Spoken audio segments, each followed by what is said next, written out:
Good evening to you, ladies and gentlemen. We thank you for joining us in this edition of the 6 p.m. primetime newscast on Equinoxe television. Tonight, suspected Boko Haram militants hit Amchidi in Mayosava, far north region of Cameroun. 3 persons died and dozens others injured.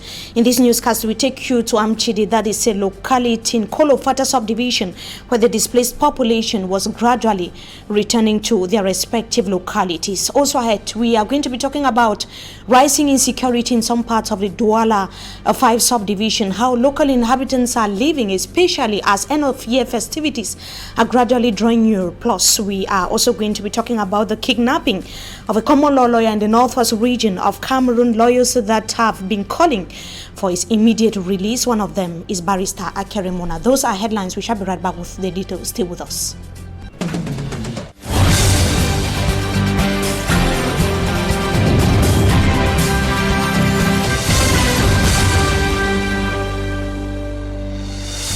Good evening to you, ladies and gentlemen. We thank you for joining us in this edition of the 6 p.m. primetime newscast on Equinoxe television. Life was gradually returning to normal in Amchidi. Amchidi is a locality in Kolofata subdivision, Mayosava of the far north region of Cameroon, before the attack which took place in the early hours of this morning, leaving 3 persons dead. Before we come back to the incident that has left close to 30 persons severely injured, let us visit the locality of Amchidi, where inhabitants have been braving isolated attacks from Boko Haram militants to resettle in their town after they were displaced for several years. Life and activities were gradually returning to normal, as we hear in the following report with Informi Armstrong Sanda. Life increasingly gaining steam in Amchidi, Mayosava division, far north region of Cameroon.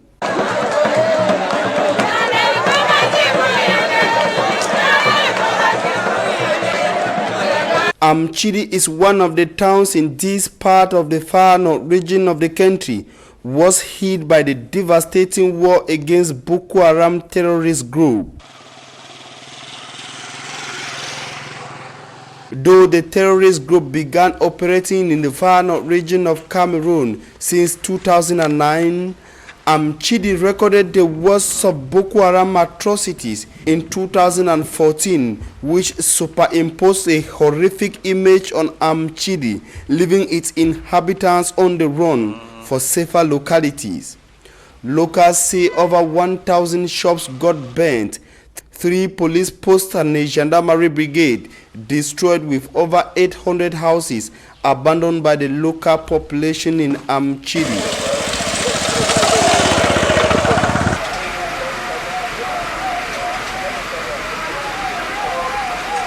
The once populated Amchidi became a ghost of itself, characterized by shattered buildings and empty of its inhabitants for over 3 years. With successes recorded by the army in the fight against Boko Haram, the over 9,000 displaced population of Amchidi began returning to the ghost town. Ce drapeau a flotté à Amchidi depuis Novembre 2017. Je suis le chef d'Amchidi. According to the traditional ruler of Amchidi, the Cameroonian flag was hoisted in the town again in November 2017, when he returned after running for safety. Nous sommes venus retrouver la maison délabrée, détruite, saccagée. The Lamido, like other inhabitants of the locality, reinstalled themselves in Amchidi, together with those locals who braved the odds to stay, making a beautiful come together after years apart. Schools have reopened its doors in Amchidi.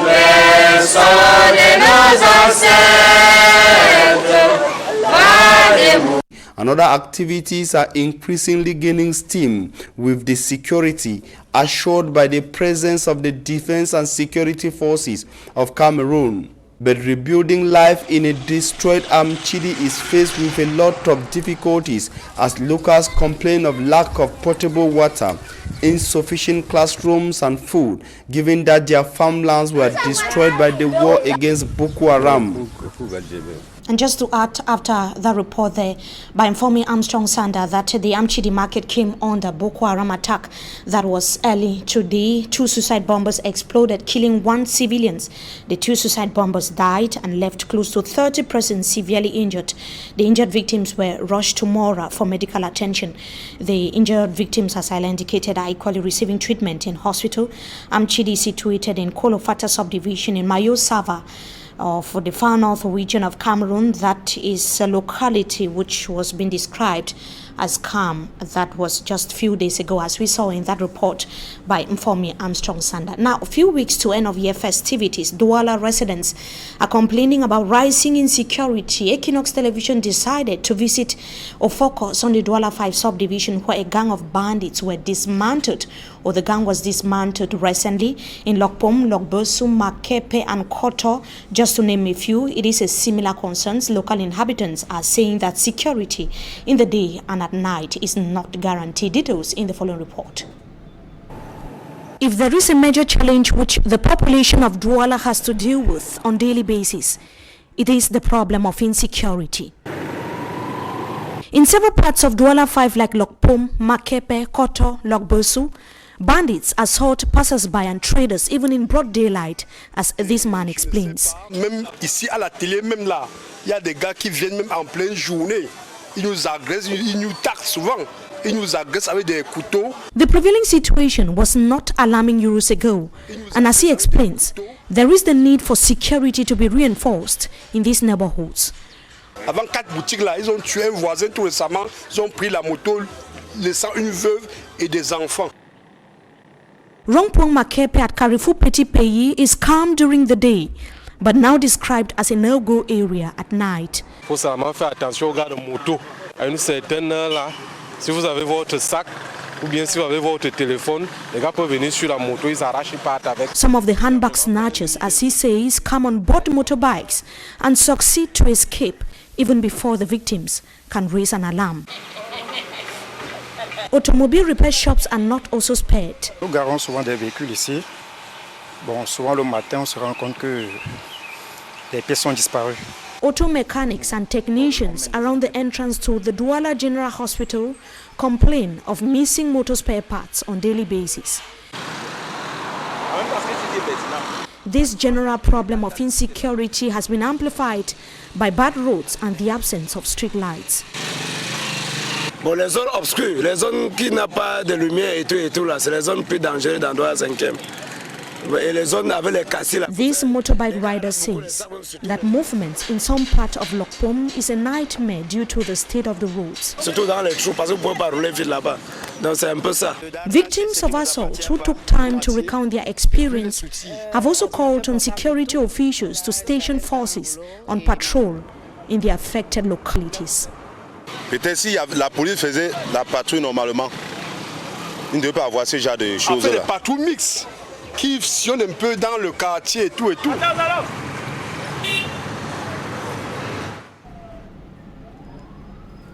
And on to something else, lawyers in the northwest region of Cameroun have said that they are worried about their safety following the abduction of barrister Sufu Benjamin. Sufu Benjamin was kidnapped by suspected Ambazonian fighters early Tuesday in front of his house beside Sonak Street at the Presbyterian Church in Ta'amolung, that is in Bamenda, as he returned from the elective General Assembly of the Cameroon Bar Council. He has been in captivity for over 24 hours with his whereabouts still unknown. Members of the Northwest Lawyers Association, MEFO, held a meeting this Wednesday and threatened to withdraw from the defense team of all the detainees of the Anglophone crisis and leaders if their colleague is not released. One of them told Equinoxe television that they have been forced to relocate for fear of being kidnapped following their participation in the elective General Assembly of the Cameroon Bar, which took place at the weekend here in the city of Douala. It should be noted that barrister Sufu Benjamin was candidate for the 2018 Bar Council that took place, that was just a few days ago, and barrister Akere Mona has condemned the kidnap of his fellow colleague barrister Sufu Benjamin, allegedly taken away because he participated at the General Assembly of the Cameroon Bar. He described the incident as shocking, calling for his immediate release. It is contained in a communique or an outing that he made just a few hours ago. On to something else, how humanitarian aid from the government and NGOs will be distributed to the internally displaced in the northwest and the southwest regions, or precisely in the chief town of the southwest region, that is in Boya, was the subject of a meeting which took place today at the office of the governor of the southwest region. The meeting was chaired by the governor, Leonard. It was an opportunity to see how activities would be coordinated to ensure that all the IDPs get the material and financial support destined for them. We have representatives from the United Nations that are equally having goods to distribute, goods as well as foodstuff to distribute to the internally displaced persons in the chief town of the southwest region of Cameroun and other parts of the region. Let's now listen to the governor of the southwest region, Leonard. Was speaking to Derek Jato a few minutes ago. Because here we don't have refugees, we don't have camp of refugees.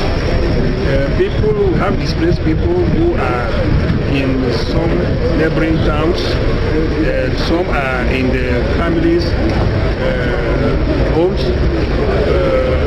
We need a specific situation to know who is going where, who is doing what. That is the purpose of this meeting. They are welcome. The head of state said they should put their arm at camp. So the administration has organized to welcome them because we need to rescue them. We have some young men there who have been involved by force, who are terrorized. And an all-night vigil has just started at the St. Peter and Paul's Cathedral, that is here in the economic capital, Douala, precisely in Accra, to pray for Father Cosmos Ondora, or Ondari rather, a Kenyan priest who was shot in Kembong, Manyu division of the southwest region of Cameroon, the 21st of November 2018. The priest, or the remains of Father Cosmos, arrived to the city of Douala. That was this afternoon from Bamenda mortuary, where he had been, that was for a few days, and he is going to be ferried to his country, that is in Kenya, as from tomorrow morning, according to reports. The all-night vigil started, that was just few minutes after 6 p.m. And on to something else, we now talk politics. Supporters of Cabral Libi, the presidential candidate of the 7th of October presidential election in Cameroon, have criticized him regarding his post on his official Facebook page. In the message, he invites all to mobilize ahead of the legislative and municipal election come 2019 in Cameroon. He's been criticized for offending those who supported him during the presidential election in Cameroon. Innocent Aze tells us more in the following report. Cabral Libi animates discussions on social media regarding his stance after the October 7, 2018 presidential election. Days after results were proclaimed, he traveled abroad where he spent days. He made it clear to Cameroonians Paul Biya's victory was due to poor mobilization of potential voters. Les gens y ont cru. Résultat des courses, Paul Biya a gagné parce que les gens n'ont pas voté. C'est à moi qu'on fait le reproche. His opinion collided heads of sympathizers and militants of the Universe Party. This as he had earlier mentioned that it was an opposition candidate who won the election. He had even said he was the victor. Some internet users had denounced his contradictory stance throughout the electoral process. Others openly criticized him to what they term abuse of the youthful population. Cabral Libi went further in the same light to post a message for his fans on his Facebook page, inviting them to remain mobilized and participate in the legislative and municipal elections. He said he snatches the confidence bestowed on him by Cameroonians as change-bringing leader. He assured them he had as well longed for change and that the moment just arrived. Many have reacted on the recent outing, with several others criticizing. Idris Ndemba, a social media user, reacted by asking Cabral Libi if he won the massive support, all in a bid to thank Paul Biya. Fabrice Takam as well reacted, saying Cabral Libi had said it is the opposition that won. He questions whether the CPDM is an opposition party. Frank Ferrick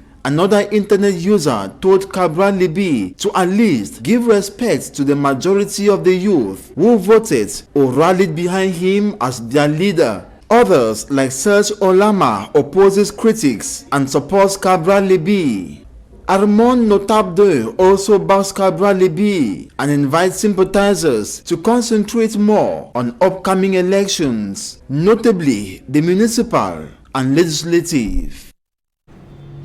And now in sports, Dive Thomas, president of the Opopo Limbe, has been elected the new president of the Southwest Regional League of the Cameroonian Football Federation. He assured the football community that he has all it takes to bring change within the football league that is in the Southwest region of Cameroon. The election took place at the governor's office that was yesterday, and it should be noted that similar elections took place across the national territory. Let's now listen to the elected president and one of the delegates, Nuk Prutus, that were speaking to Derek Jato yesterday. And I want to first of all humbly thank the club presidents who have bestowed their confidence in my person to run the affairs of football in the region for the next 4 years. I will accept and say it was a fight, it was a challenge. I know very much the terrain. I know football in the Southwest region had its problems. And the problems are problems we are aware because we are actors in the field. And all stakeholders I have spoken to, all of them have the same complaints. We are going to join hands together. I had a manifesto that I presented to some of them in there. We're going to revitalize first of all the divisional leagues. Because if the divisional leagues are working well, then the regional league will definitely work well too. Again, we're going to lay emphasis on women and youth football. Our goal is that. And the female lions of Cameroon bow once again before Nigeria. The indomitable lionesses of Cameroon could not make it to the finals of the ongoing AFCON games taking place in Ghana after they were booted out of the competition that was yesterday was during a penalty shootout which ended in a 4-2 tie or a 4-2 result in favor of their Nigerian counterpart. Let's have the details of the report with Smanjikan Gabriel. Missed penalties from Deborah Gael Nganamwit and Gobelek Genevieve cost Cameroon women's senior team a direct qualification for the 2019 FIFA World Cup in France as they once again fell short of the strength to revenge on the Super Falcons of Nigeria, who has always been a thorn on the flesh of the Lionesses. The girls of coach Joseph Brian Doko, who had engaged in the semi-final clash against the defending champions with much determination to stop Nigeria's supremacy in female football, were finally broken during post-match penalty shootout as all 4 Nigerian shooters scored, as Nigeria moved with hopes of picking up a 12th continental title. Cameroon will be hoping to clinch a World Cup ticket on Friday when they take on Mali in the classification game. Before the disappointment against Nigeria, Cameroon was perfect at the group stages, beating Mali and Algeria while pulling a draw against Ghana to top Group A with 7 points, scoring 6 goals and conceding just 2. With the golden generation of players of the women's squad fading away with just the women's football trophy at the All-African Games in their keeping, many football analysts blame the poor performances of the Lionesses on the devastating female football management in the country. Qui fixe la gardienne, qui échoue dans un premier temps mais qui marque. Samanjikan Gabriel, they're reporting there, bringing us to the end of this first segment of the news. Time for us to meet our guest tonight. We shall be talking about the situation in Boya, southwest region of Cameroon, the problem of insecurity in the economic capital, and also the Department of Journalism and Mass Communication that turns 25 in just a few days from now. We shall be right back.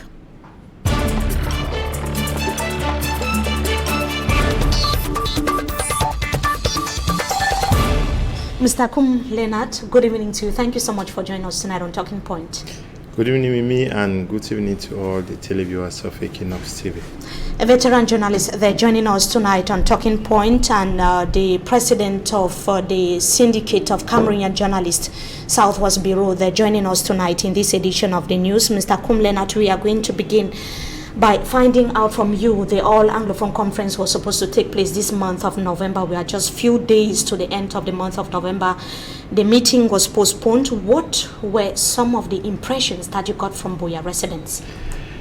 Not only Buea residents, I must tell you that the reactions that I would want to express are reactions that cut across the southwest, northwest regions, even Anglophones living in the littoral center, other parts of Cameroon. We must understand that we are talking about Anglophones. So talking about Anglophones, we can't limit it to the southwest region. Exactly.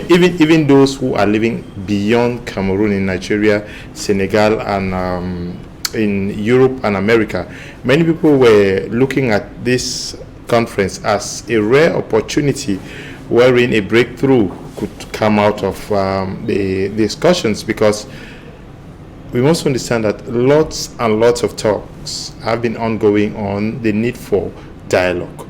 We've heard the European Union prescribe genuine dialogue. We've heard the United Nations, the United States of America, the UK, everybody is prescribing genuine inclusive dialogue. So many people thought that this was an opportunity where something could come out of it. So the fact that it did not hold actually was not welcome by many people. Many people saw it as a disappointment to them, though we must also acknowledge the fact that there are other people who did not back the All Anglophone General Conference. Which could be possibly the reason why it did not take place. Yeah, we must also note that in a press conference that was granted by the conveners, attended by Christian Kadinatumi, the moderator of the Presbyterian Church of Cameroon, the Imam of Buea, they made it very clear that they did not receive authorization from the authorities, which is the government. They equally called on Cameroonians, especially those of the northwest and southwest region, to stay patient and to hope and pray that one day definitely this conference is going to hold, and that they will not relent in their efforts to make sure that the conference holds. And as we speak, I want to believe that negotiations are going on behind closed doors, I'm sure with the authorities, but we must also understand that this conference was not backed by a faction of pro-independence fighters who think that that is not the best way to seek a lasting solution. Because according to them, it was not inclusive. Yeah, it was not very inclusive. So we hope that the conveners of this conference are going to reach out to the government, and are equally going to reach out to the separatists. We must also acknowledge that one of the conveners, one of the key figures of this conference, Christian Kadinatumi, issued a letter out to the Amber Boys, calling on them to see reason why the conference should take place and that they should drop their weapons. Mr.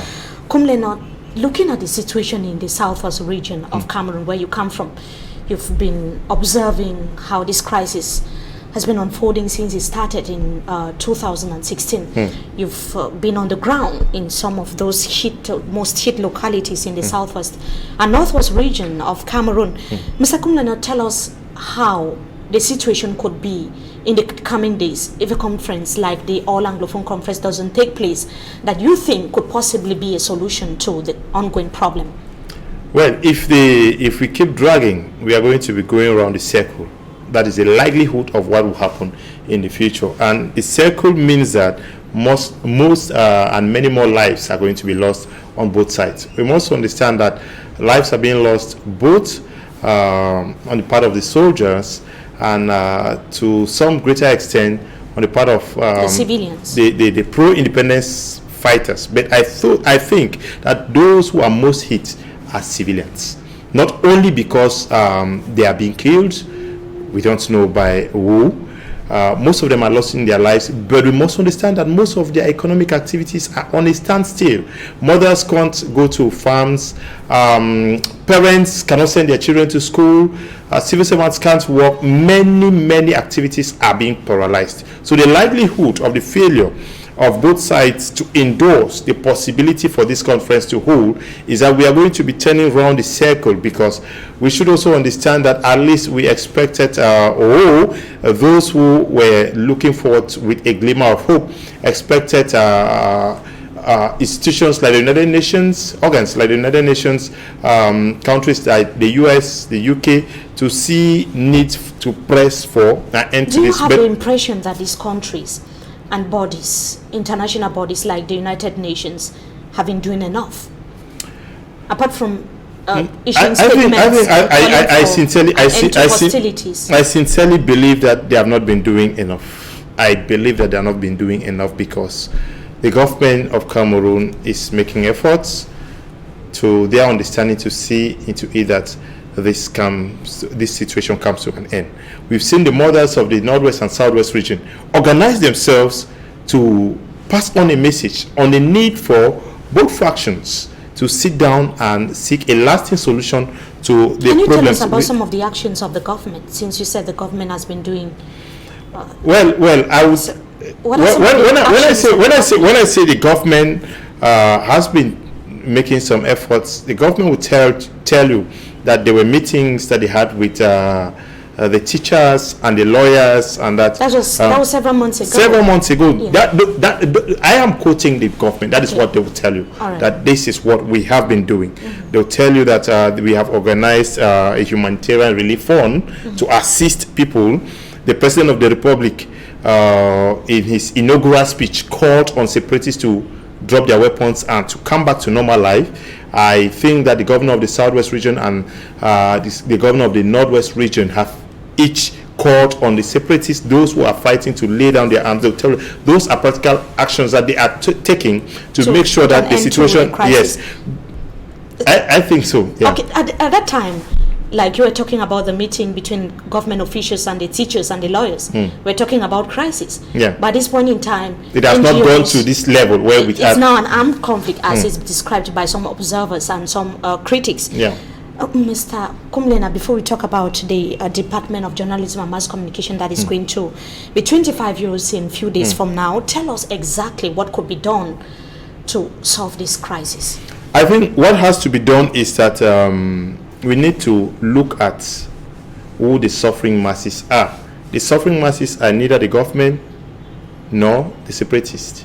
The suffering masses are the mothers and fathers who cannot go to farm, the mothers and fathers who cannot operate their businesses because of the ongoing crisis. So to genuinely solve this problem, we should, on both sides, look at the interests of these persons, put down our ego, and see need to talk face to face, look at the issues, because there is no way we can solve a problem without looking at the crux of the matter. We need to look at the crux of the matter and see where we went wrong and see how we can rectify the existing problems, because whether we like it or not, on both sides, people have acknowledged the existence of a problem that is fundamental.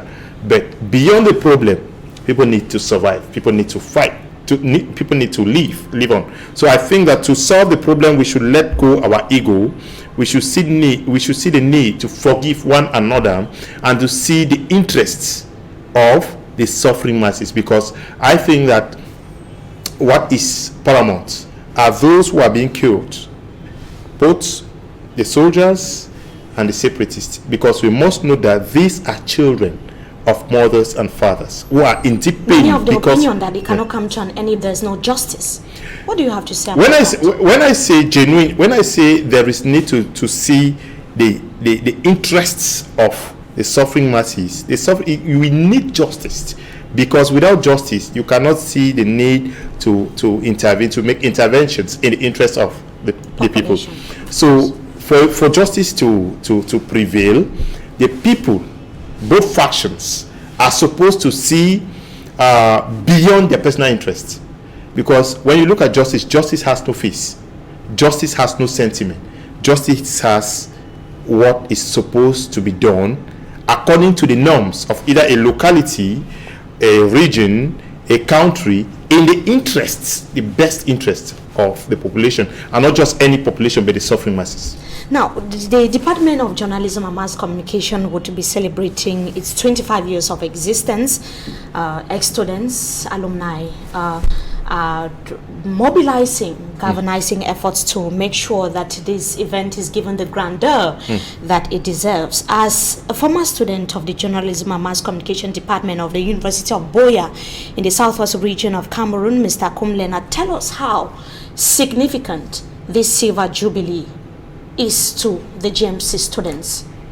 Yeah, not only to the GMC students, but those ex-students from that department. I think that it is very significant because we are who we are today, working in the different media organs in Cameroon, because we passed through that department, and the department impacted us so much in knowledge and in skills. And we feel that 25 years after most of us are practicing, you are a student, an ex-student from that Department of Journalism and Mass Communication.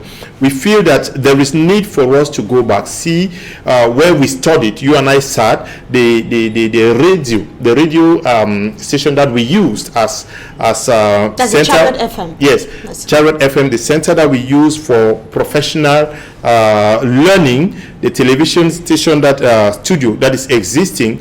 We should go back and see how far it has fared and see how we can better it, because we must acknowledge that the needs, the responsibilities that are shadowed today by that department are enormous compared with what we had. The numbers when we were in that department were quite lower to what we have today. So there is need for us to go back and look at the conditions under which the lecturers who taught us are working, under which our junior brothers and sisters are studying, and see how we can contribute to upgrade at all levels their learning When is the celebration taking place? The celebrations is expected to take place on the 13th and the 14th of December in Buea. We are expecting all the students who studied journalism and mass communication in the Department of Journalism and Mass Communication in the University of Buea to be present for that groundbreaking event. Do you have the impression that ex-students are mobilizing for? Yeah, we are mobilizing at our level, but we must understand that given the fact that it is taking place in the southwest region, and knowing the context under which we are working, it is very difficult. But because we love our department so much, we are going to brave the odds to make sure that the anniversary is celebrated. Thank you so much, Mr. KUM Leonard, for joining us tonight on Talking Point. We hope to have you some other time again. Thank you. Thank you so much for your time. For our viewers, or to our viewers, so thank you so much as well for joining us in this edition of the 6 p.m. primetime newscast on Equinoxe Television. Wishing you a blessed stay in the company of our programs. Until we meet again, goodbye.